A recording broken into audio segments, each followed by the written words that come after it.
남편의 고향인 이스라엘 땅으로 돌아와서 먹고 살아야 되니까 이삭을 줍기 위해서 어느 한 밭에 갔는데, 우연히도 그 밭은 보아스의 밭이었고요. 때마침 보아스가 그 밭에 왔다가 룻을 만나는 이야기입니다.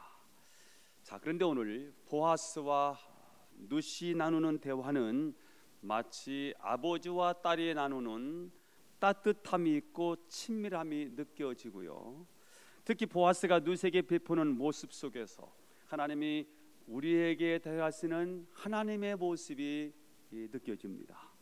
저는 오늘 보아스의 행동 속에 나타난 하나님의 모습을 한번 찾아보면서 여러분과 함께 은혜를 나누려고 합니다.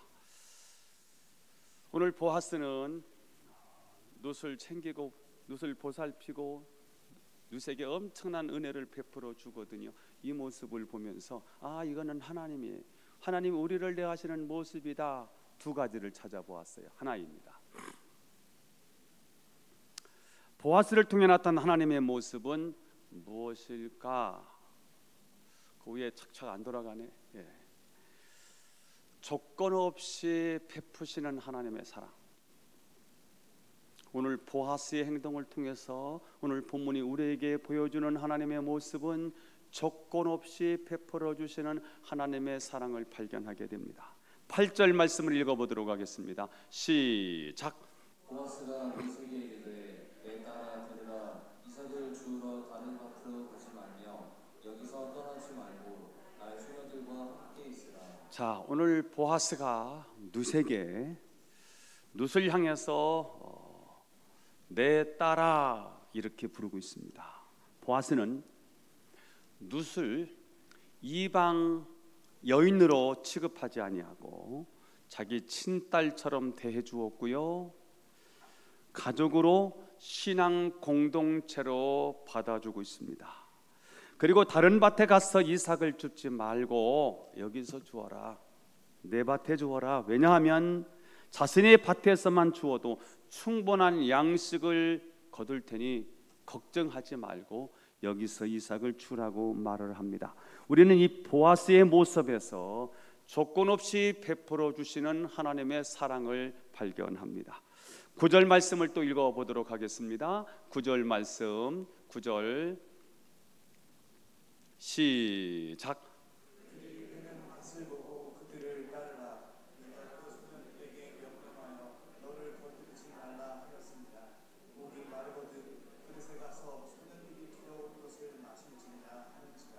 자, 룻이 힘이 없고 가난한 이방 여인이라는 이유로 사람들이 추근거리고 괴롭힐 것을 알고 미리 자기 식구들을 단속해 두고 있습니다. 보아스의 보살핌이 얼마나 자상한가를 보여주는 대목입니다. 또한 보아스는 이삭을 줍다 보면 갈증이 나고 목이 마를 텐데 룻에게 목이 마르면 멀리 갈 필요 없다, 내 종들이 길러오니 물 여기서 마시라 라고 말을 합니다. 아주 특별하게 보아스에게 배려해주고 있는 모습을 발견하게 됩니다. 자, 이제 룻은 더 이상 남의 밭에 가서 이삭을 주울 필요도 없고요, 남의 밭의 주인의 그 눈치를 볼 필요도 없는 안정된 일터를 얻게 됐습니다. 이것은 룻이 예상하지 못했던 은혜고 전혀 예상하지 못했던 뜻밖의 축복이었습니다.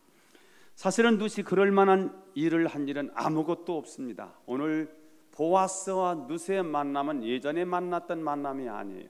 오늘 첫 만남인 거예요. 그냥 남의 밭에 가서 이삭을 주어야 먹고 사니까 그냥 어느 밭에 갔는데 하필이면 그 밭이 보아스의 밭인 거예요. 근데 보아스는 얼마나 가슴이 따뜻한 사람인지 꼭 하나님이 우리를 대하는 것처럼 굉장히 따뜻하고 부드럽고 온유하고 그리고 우리를 섬겨주는 그 은혜가 넘치는 그런 사람이었던 거예요. 룻이 뭘 잘한 게 아니에요. 그 받을 만한 대가가 있었던 거 아니고 그리고 그럴 만한 조건이 있었던 것도 아니에요. 그런데 오늘 보아스가 일방적으로 룻을 섬겨주고 있습니다. 그냥 보아스는 일방적으로 룻을 지금 섬겨주고 베풀고 있는 것입니다. 이것은 일방적인 은혜 이렇게 말하지요. 우리는 룻기를 통해서 보이지 않는 하나님의 일하심, 보이지 않는 하나님의 손길, 하나님의 역사하심을 발견하게 됩니다. 하나님이 보아스를 통해서 룻에게 은혜를 베풀고 계시는 거지요. 은혜는 아무 공로 없는데, 자격이 없는데 그냥 일방적으로 베풀어주는 호의, 이것을 우리는 은혜라고 말하지요. 자, 여러분, 우리도 마찬가지입니다. 오늘 룻이 보아스를 만나서 한량없는 은혜를 경험한 것처럼 우리도 하나님을 만나서 한량없는 은혜, 분수에 넘치는 은혜를 경험하고 있습니다. 하나님께서는 마땅히 버림받아야 되는 나입니다.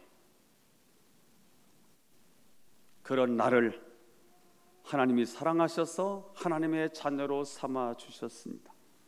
나를, 죄 많고 허물 많은 나를 버려야 마땅한데 나를 버리지 아니하고 나를 사랑하셔서 나를 택하시고 나를 위하여 아낌없이 당신의 생명을 주시고 나를 건져주신 하나님의 사랑, 그분이 나를 받아주시고 하나님의 자녀, 천국 백성으로 삼아 주셨습니다. 잘한 게 없어요.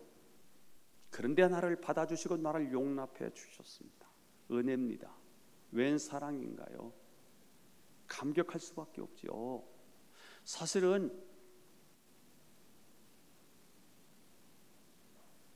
많이 배우지도 못했어요.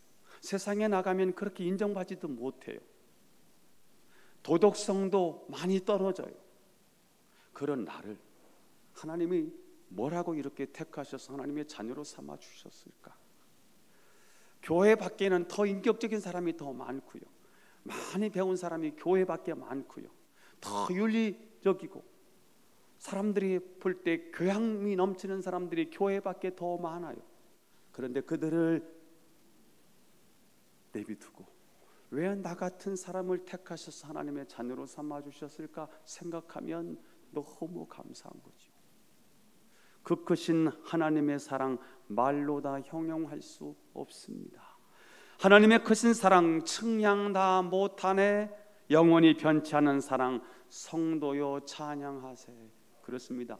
이 찬양은 곧 우리가 불러야 되는 찬양입니다. 여러분, 지금은 우리가 넉넉하고 잘 사니까 잘 느끼지 못하지만 진짜 한번 병 들어보세요. 옴딱살싹 할 수 없는 인생의 코너에 한번 몰려보세요. 내가 얼마나 연약한 사람인지, 내가 얼마나 부족한 사람인지, 허물 많고 죄 많아서 하나님으로부터 버림받아야 마땅한 지옥의 땔감에 지나지 않은 나를 하나님이 나를 뭐라고 하나님이 이렇게 사랑하셔서 나를 하나님의 자녀로 삼아주셨느냐 생각하면 그 은혜가요 벅차오르는 거예요. 그래서 우리는 그분 앞에 감사하다고, 하나님 감사해요 하고 감사의 고백을 할 수밖에 없는 것이지요. 오늘 보아스가 말합니다. 내 딸아, 다른 곳에 가서 이삭을 주지 말고 내 밭 여기서 이삭을 주어라. 일하다가 목이 마르면 고생할 필요 없다. 멀리 갈 필요도 없다. 내 종들이 물을 떠온 이 물을 마시거라. 이제부터 사람들이 너를 이쁘다고 자꾸 건드리고 추근거릴 텐데 내가 다 막아놓았다. 여기는 안전한 곳이란다. 그러니 이제부터 여기서 많은 이삭을 거두거라. 이 보아스의 말에 끼니를 걱정해야 할 룻이 보아스로부터 엄청난 은혜를 받은 거예요. 그만한 자격이나 그만한 행동을 한 것이 아무것도 없어요. 오늘 첫 만남인데 보아스가 나를 뭐라고 이렇게 은혜를 베풀어 주는가. 이 보아스의 말에 아마 룻은 울컥했을 것이고요, 그의 마음이 큰 위로가 되었을 거예요. 도대체 이 사람이 누군가?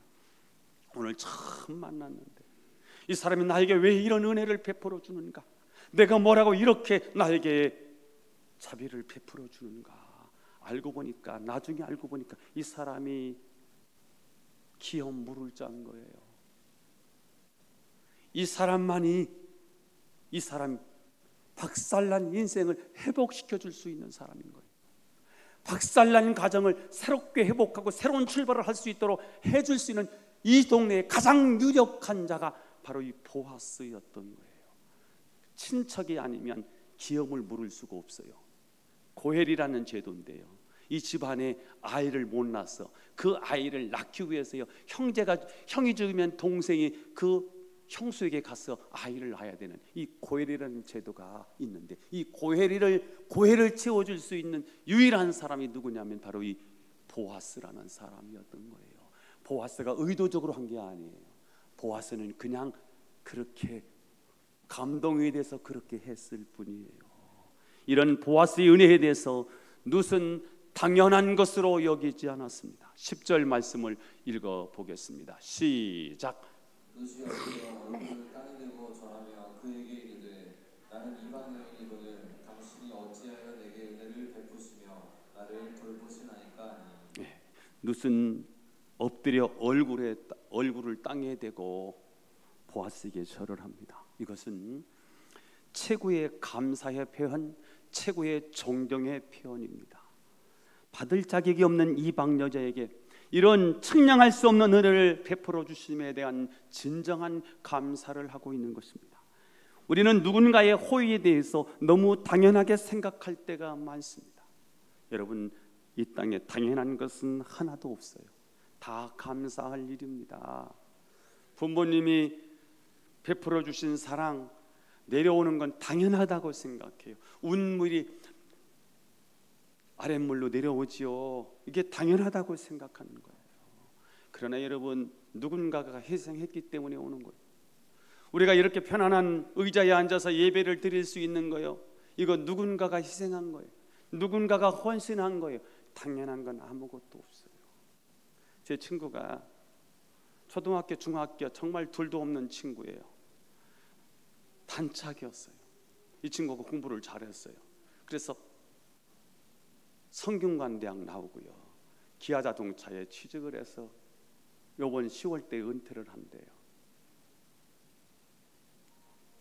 근데 상하이로 발령을 받아서 갈 때 저한테 기도받고 간 친구예요.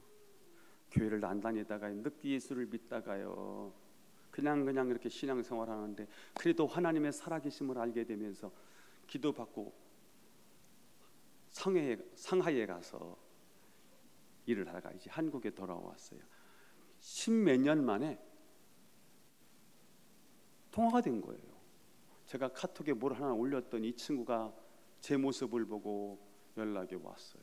그래서 제가 전화를 했더니 간증을 하는 거예요. 나 죽을 뻔했어. 왜? 암. 어떤 암인데? 위암 3기래. 그래서 병원을 갔는데 병원의 문이 열리질 않아요.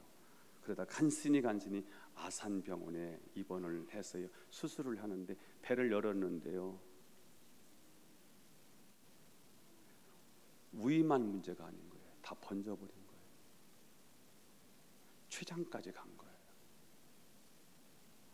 그래서 아산병원에서 덮어버렸어요. 그리고 그 친구가 이제 식사를 못합니다. 밥이 안 넘어가고요, 물이 안 넘어가는 거예요. 35일 동안 아무것도 못 먹었어요. 그랬더니 40kg 밑으로 내려가면 이게 죽는다네요. 43kg가 된 거예요.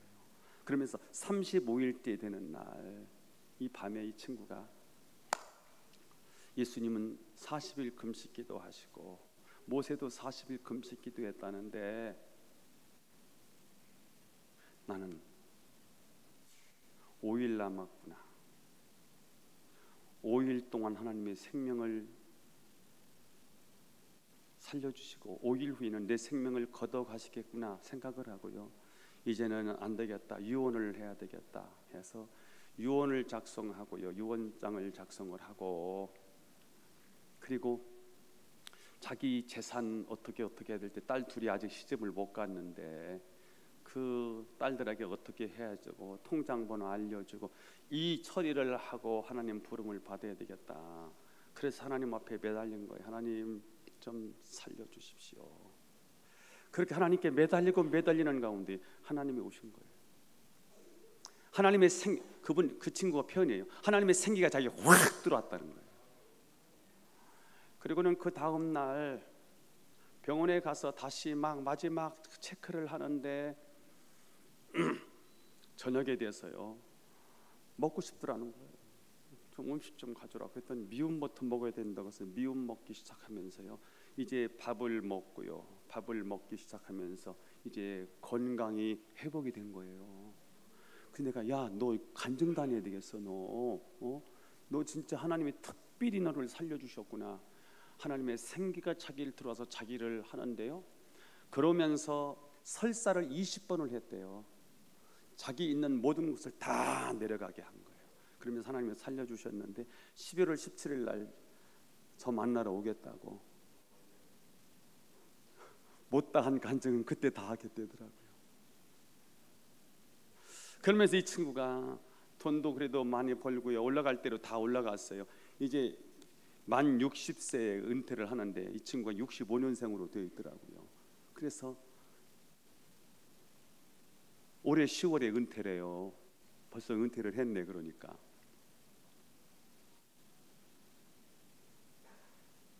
이 친구 고백이 그랬어요.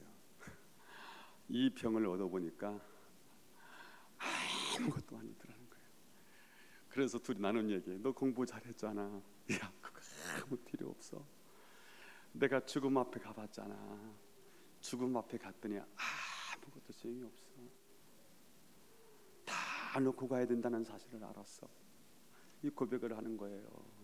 그러면서 저한테 큰 감동을 줘서요, 제가 안 되겠다 해서 녹음했어요. 너 가만히 있어, 내가 녹음 좀 할게. 그리고 전화 통화하면서 녹음을 했는데요, 이 친구가 정말 하나님께 너무 감사하다는 거예요. 다시 생명을 살려주셔서 감사하대요. 그래서 아직 너 간증하고 다녀야 돼 그랬더니 아직 완치 판정을 안 받았어. 지금 과정 속에 있어. 그렇구나. 너 더 겸손해야 되겠다. 더 엎드려야 되겠다. 그렇게 고백을 했는데요. 그렇습니다. 당연한 게 있나 했더니 당연한 게 아무것도 없었어요. 제가 우리 아이가 어렸을 때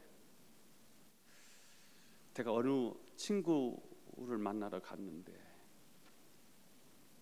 그 사찰 권사님이 계셨어요. 근데 그 아들이, 목사님 아들이죠, 아들이 왜 누구누구 권사님 안 와서 이거 안 해?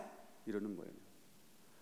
충격을 먹었어요. 제가 야, 이거 봐라, 이거 버릇없는 놈 이거. 제가요 제주도 있을 때니까 탁 와서 우리 두 아들 다 집합시켰어요. 야, 교인들이 너 먹으라고 뭐 갖다 주는 거 그거 당연한 거 아니다. 감사함으로 먹어야 된다. 교인들이 너희들 이쁘다고 뭐 갖다 주는 거 이거 하나 당연한 거 아니야. 그분들의 헌신이야. 감사하다고 꼭 고백해야 돼. 여러분 주신 분들은 다 감사의 표현을 했을 거예요. 당연한 게 하나도 없어요. 누군가가 헌신한 거예요. 그래서 여러분 받은 것 생각하면요 당연히 감사를 표현하셔야 됩니다. 복음 성가가 하나 있어요. 내가 누려왔던 모든 것들, 내가 지나왔던 모든 시간, 내가 걸어왔던 모든 순간이 당연한 것이 아니라 뭐다? 은혜였어. 그 다음 아침 해가 뜨고 저녁에 노을이 지러 하루의 이야기예요. 하루가 지나가는데 그냥 된 게 없어요. 봄에 꽃향기가 나와요. 가을에는 열매가 맺혀요. 편안한 계절의 모든 순간이 당연한 것 아니라 뭐다? 은혜다요. 모든 것이 은혜, 한없는 은혜. 내 삶에 당연한 건 하나도 없었던 것을 모든 것이 은혜였소.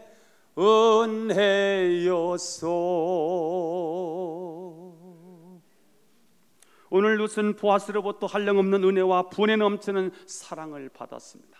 하지만 여러분 오늘 이 이야기는 룻의 이야기이면서 측량할 수 없는 하나님의 은혜를 받은 또 하나의 우리의 이야기라는 사실입니다. 우리는 원래 하나님의 자녀로 부름을 받을 수 없는 악한 죄인이었는데 하나님 우리를 사랑하셔서 거룩한 하나님의 자녀로 삼아 주셨습니다. 사실 우리는 그럴 만한 훌륭한 사람도 아니고요, 그럴 만한 자격이나 조건을 갖춘 사람이 아닌데 하나님께서 우리를 사랑하셔서 독생자 예수 그리스도를 보내주셨습니다. 그가 십자가에 죽으심으로 우리 죄를 용서하시고 우리를 가족으로 품어주셨습니다. 여러분, 그분의 조건 없는 사랑 앞에 우리가 해야 할 일은 무엇일까요? 감사입니다. 뭐라고요? 감사입니다. 그분의 조건 없는 사랑 앞에 우리가 해야 할 일은 무엇일까요? 그분의 기쁨이 되는 것입니다. 나 주님의 기쁨 되기 원하네. 내 마음을 새롭게 하소서. 새 부대가 되게 하여 주사 주님의 빛 비추게 하소서. 내가 원하는 한 가지 주님의 기쁨이 되는 것. 내가 원하는 한 가지 주님의 기쁨이 되는 것. 아멘. 여러분, 이 자리에 앉아있는 이 자체를 하나님이 기뻐하신대요. 수요일날 오전 10시에 교회에 나와 있는 그 자체를 하나님이 기뻐하신다는 거예요. 주님의 기쁨이 되는 삶, 이제 우리가 해야 될 일은 그 일이거든요. 금요일 남아나육기도에 나오셔서 기도하는 것, 하나님이 기쁨이 된다는 거예요. 바로 11조를 드리는 것, 물질 헌신하는 것, 그것 다 하나님의 기쁨이 된다는 거예요.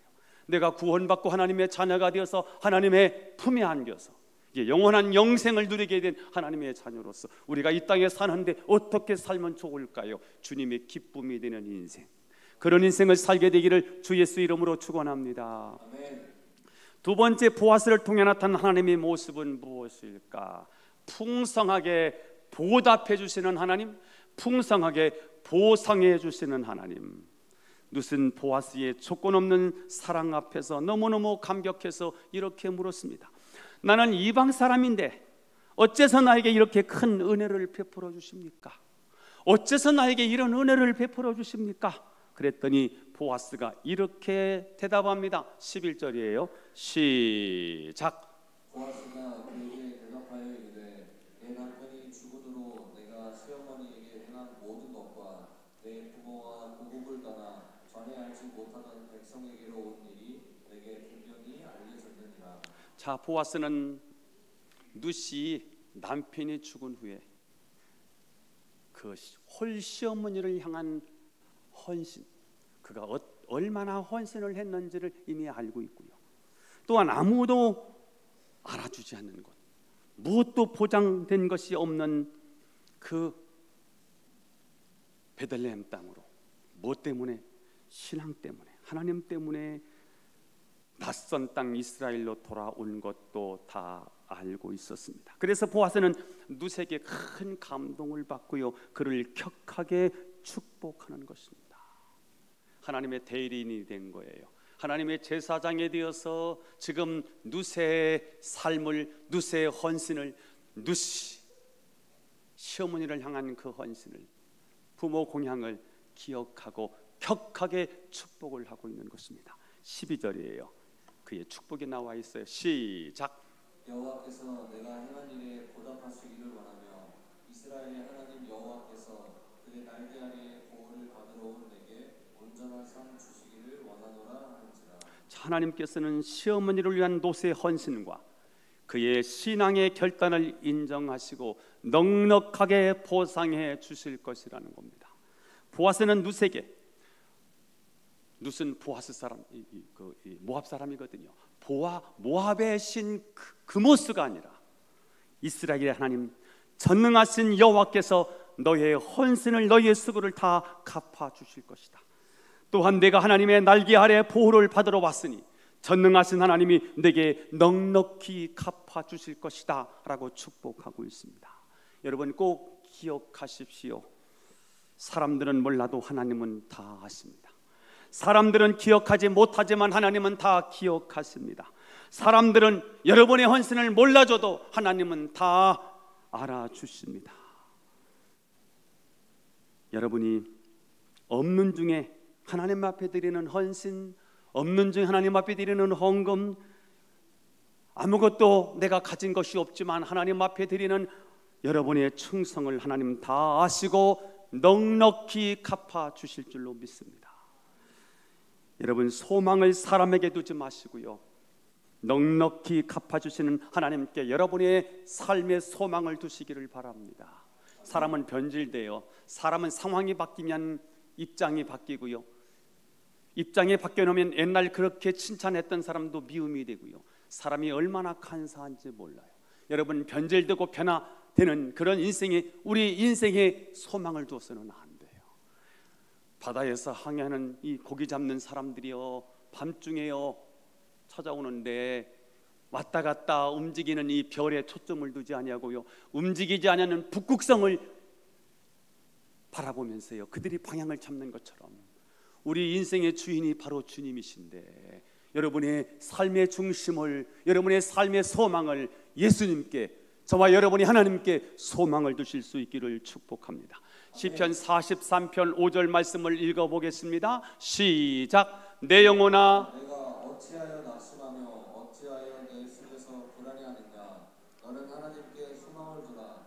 그가 나타나 도우심으로 말미암아 내 하나님을 여전히 찬송하리로다. 저는 여러분의 처해 있는 상황 때문에 여러분이 염려하고 불안해하지 않기를 바랍니다. 여러분의 인생의 주인이신 하나님께 여러분의 삶의 소망을 두시기를 예수 이름으로 축원합니다. 그분이 여러분을 도와주실 것입니다. 저는 여러분이 풍성하게 보상하시는 하나님을 여러분의 하나님으로 붙잡게 되기를 축복합니다. 하나님, 우리가 어떻게 헌신하고 어떻게 수고하고 살았는지 우리의 행세를 알아주실 뿐만 아니라 그분의 날개 아래 보호받으러 들어가는 우리에게 넉넉히 갚아주실 것입니다. 요한복음 7장 37절에서 38절, 누구든지 목마른 자는 다 내게로 오라. 나를 믿는 자는 성경의 이름과 같이 그 배에서 생수가 흘러나오리라. 조금 찔끔찔끔 하나님이 생수를 부어주시는 것이 아니라 내 배에서 생수가 흘러나오리라 라고 말씀하셨습니다. 하나님은 목마른 여러분에게 생수의 강이 흘러넘치게 하실 줄로 믿습니다. 아멘. 여러분, 하나님은 여러분에게 인색하게 대하지 않아요. 우리의 필요 그 이상으로 우리에게 넉넉히 갚아주실 하나님을 기대하며 참고 인내하시면서 마침내 그 축복을 누리시고 그 간증하실 수 있기를 축원합니다. 이런 축복을 받은 누스의 반응이 13절에 나옵니다. 읽어보겠습니다. 시작. 예 주여, 내가 당신께 은혜 입기를 원하나이다. 나는 당신의 하녀 중에 하나와도 같이 못하오나 당신이 이 하녀를 위로하시고 마음을 기쁘게 하는 말씀을 하셨나이다 아니라. 생각지 못했습니다. 전혀 기대하지 않았습니다.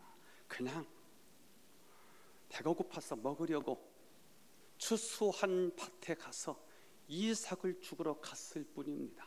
그런데 우연히 갔는데 때마침 그 밭이 보아스의 밭인 거예요. 보아스가 누군가 봤더니 보아스는 하나님의 대리인이었던 거예요. 아니, 하나님이 보아스에게 임하신 거예요. 그래서 하나님의 마음이 보아스에게 전달이 되고요, 보아스가 하나님의 사랑을 그대로 루스에게 표현하는 거예요. 루시 그 사랑을 받았더니요, 그 은혜를 받았더니 너무 가슴이 벅차오르는 거예요.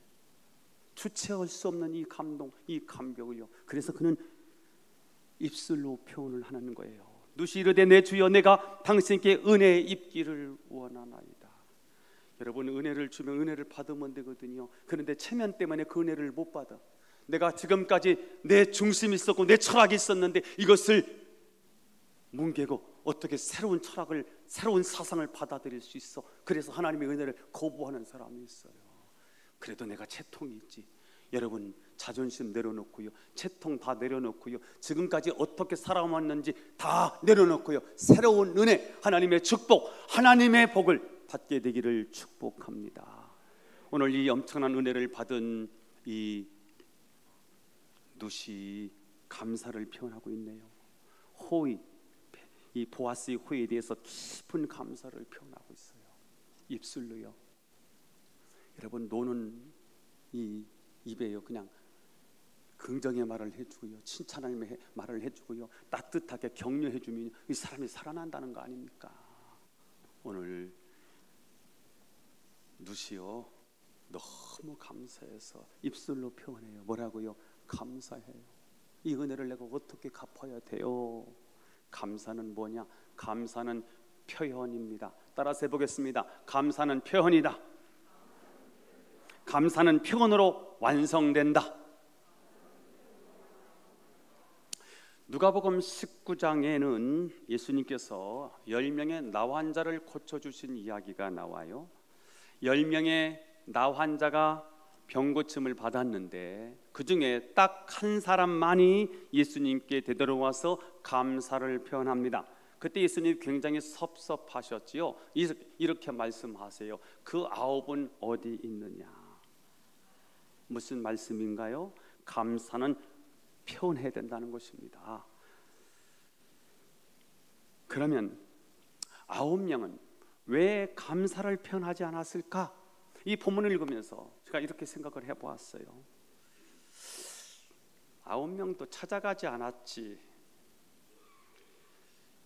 그들도 마음으로는 고마워했을걸? 혹시 그들이 내성적인 성격이어서 쑥스러워서 감사를 표현하지 못한 것은 아닐까? 그래도 감사는 마음이 있는데, 그러나 감사를 마음으로만 해도 된다면 예수님께 찾아와 감사한 사람에게 주님은 이렇게 말씀을 하셨을 것 같아요. 9명은 찾아오지 않았어. 1명만 찾아왔어. 그 사람에게 야, 뭐 하러 왔어? 쓸데없는 짓 했어. 너 공연한 짓을 했어. 나머지 9처럼 마음으로만 감사하면 돼. 이렇게 말씀하셨을 것 같아요. 그런데 오늘 예수님이 뭐라고 말씀하신다는 거예요? 야, 나머지 9은 어디 갔어? 왜 너만 왔어? 너만 치료받은 게 아니라 그 9사람도 치료받은 거 아니야? 너만 은혜를 받은 게 아니라 9사람도 은혜 받은 거 아니야? 근데 왜 너만 왔어? 이거는 9사람에 대한 우리 주님이 굉장히 섭섭한 반응을 보이시는 거지요. 마음으로 감사를 했는지가 중요한 것이 아니라 감사는 표현으로 완성된다라는 것입니다. 여러분, 오늘 누처럼 여러분에게 호의를 베푼 사람이 생각날 거예요? 나시나요? 부모님의 사랑, 자녀의 순종, 감사한 일이죠. 선생님의 은혜, 그리고 어느 고마운 친구가 생각나십니까? 그리고 보아스와 같은 사람을 통해서 나에게 전달되는 하나님의 은혜가 느껴집니까? 그렇다면 여러분, 실제로 감사를 표현하셔야 됩니다. 그래야 온전한 감사가 되는 것입니다. 그 사람에게 감사하십시오. 그리고 나에게 은혜를 베풀어 주신 그 하나님께 감사하십시오. 오늘은 11월 첫 번째 주일이네요. 이렇게 시간이 빨리 흘러가는지 모르겠어요. 11월 셋째 주는 추수감사절입니다. 금년에는 온 마음과 정성을 다해 진정으로 감사를 표현하는 최고의 감사절이 되었으면 좋겠습니다. 제가 금년 연초부터 지속적으로 기도했던 기도 제목이 하나 있었습니다. 그것은 하나님, 금년에 우리 교회 재정에 기적을 주십시오. 이렇게 기도했습니다. 올 연도가 굉장히 어려울 거라고 생각해서 제가 하나님께, 하나님, 우리 교회 재정에 기적이 필요해요. 돈다발을 쏟아 부어 주십시오. 물질 가진 자를 하나님 보내셔서 단 한 방에 끝낼 수 있도록 하나님 물질의 기적을 주시옵소서라고 기도했습니다. 계속해서 재무부장님이 오셔서 어렵다 하실 때마다 하나님을 믿으십시다. 하나님이 우리에게 한 방을 해주실 것입니다 라고 돌려보냈거든요. 그러면서 기도하다가 하나님은 제 생각과 너무 다르다는 사실을 알려주셨어요. 하나님의 방법은 제 생각과 너무너무 다르다는 사실을 알려주셨어요. 하나님이 이렇게 감동을 주셨어요. 야, 내가 능력이 없니? 내가 돈이 없겠니? 내가 돈다발을 쏟아주면 니들은 뭐 할 건데?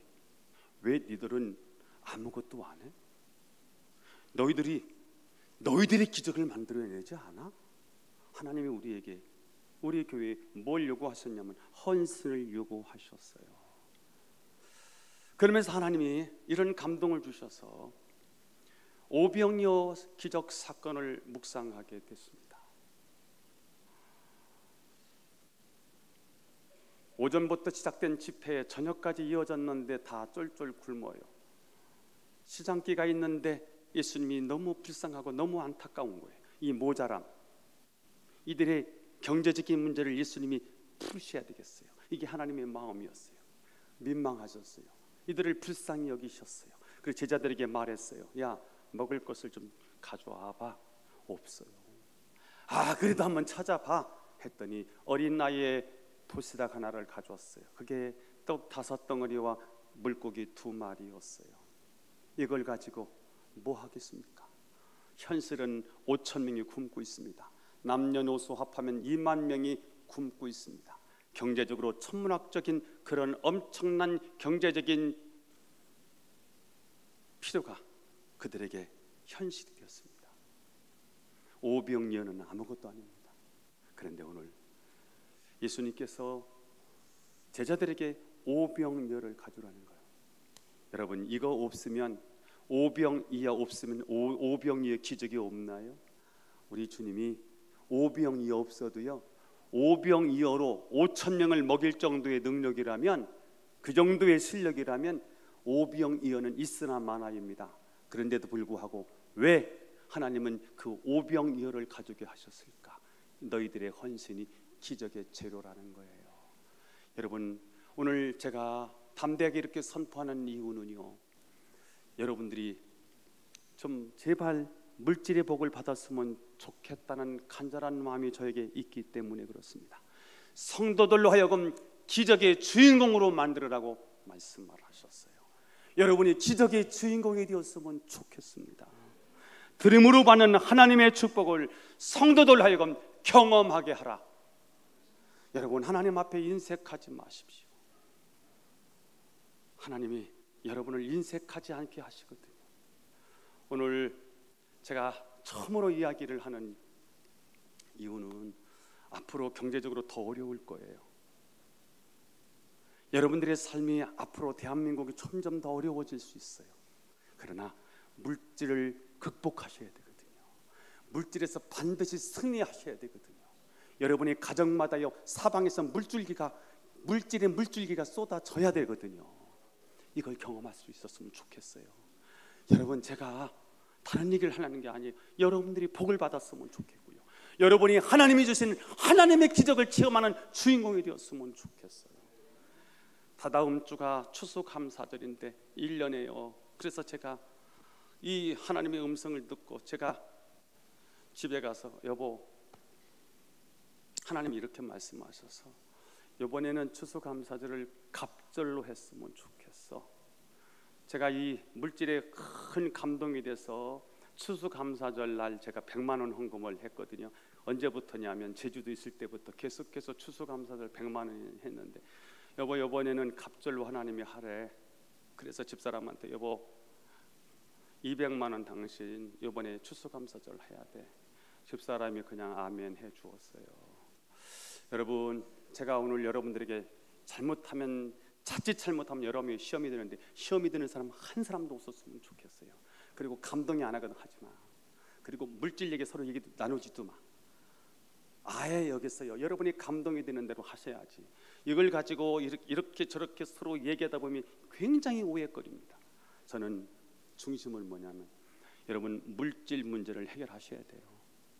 여러분의 가정에, 여러분의 사업장에 물질의 물구가 터져야 돼요. 그건 하나님이 여셔야 되는 거예요. 그래서 하나님이 하늘의 문을 여시고 여러분의 가정에 물질의 축복이 쏟아지기를 바라고, 여러분이 하시는 모든 경영과 사업에 하나님의 물줄기를 쏟아 부어주실 줄로 믿습니다. 하나님의 은혜가 여러분 모두에게 함께 하시기를 예수님의 이름으로 축원합니다. 찬양하겠습니다. 금방 불렀던 찬양입니다.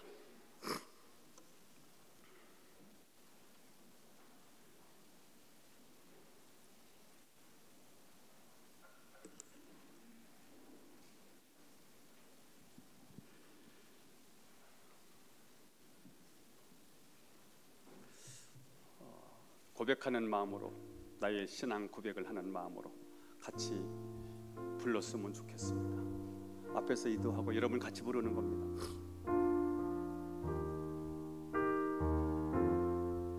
함께 찬양하겠습니다. 내가 누려왔던 모든 것들이, 내가 누려왔던 모든 것들이,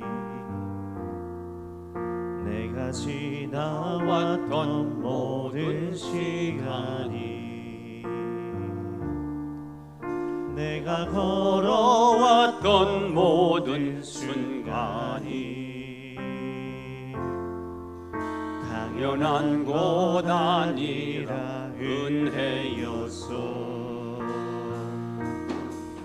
아침에 해가 뜨고 저녁에 노을, 봄의 꽃향기와 가을의 열매, 변하는 계절의 모든 순간이 당연한 것 아니라 은혜였소. 모든 것이 은혜, 은혜, 은혜, 한없는 은혜. 내 삶에 당연한 것 하나도 없었던 것을, 모든 것이 은혜였소. 2절 내가 이 땅에 태어나 사는 것, 어린아이 시절과 지금까지 숨을 쉬며 살며 꿈을 꾸는 삶, 당연한 것 아니라 은혜였소. 내가 하나님의 자녀로 살며 오늘 찬양하고 예배하는 삶, 복음을 전할 수 있는 축복이 당연한 것 아니라 은혜였소. 모든 것이 은혜, 은혜,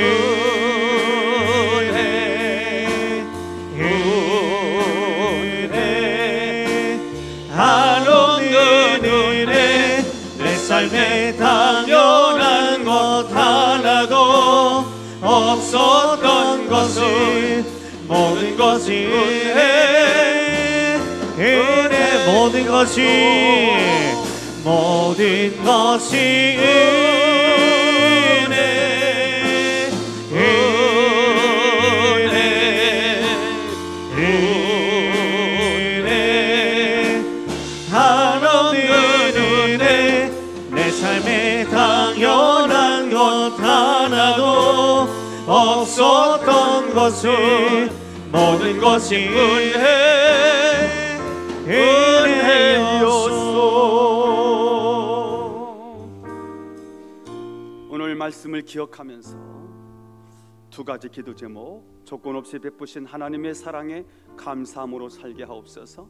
우리의 헌신을 보상하심을 믿고 하나님께 충성하게 하옵소서. 다 같이 한번 기도합니다. 하나님 아버지, 오늘도 우리를 사랑하시고 귀한 시간, 은혜의 시간, 말씀의 시간, 예배 시간 주심을 감사합니다. 오늘 조건 없이 베푸시는 하나님의 사랑에 감사함으로 살게 해주시옵소서. 하나님, 우리의 헌신을 주께서 보상하심을 믿습니다. 넉넉히 갚아주심을 믿습니다. 하나님께 충성하게 해주시옵소서.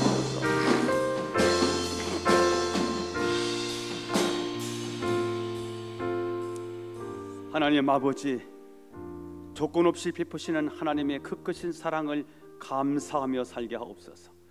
우리의 헌신, 우리의 눈물, 우리의 땀방울을 다 넉넉히 보상하심을 믿고 주님 앞에 충성하고 감사하며 주님의 기쁨 되는 우리들이 되게 하옵소서.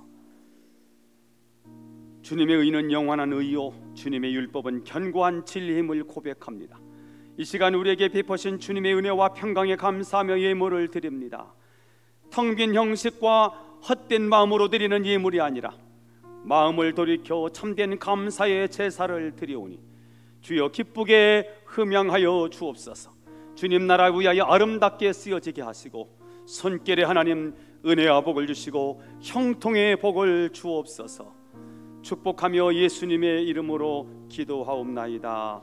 아멘.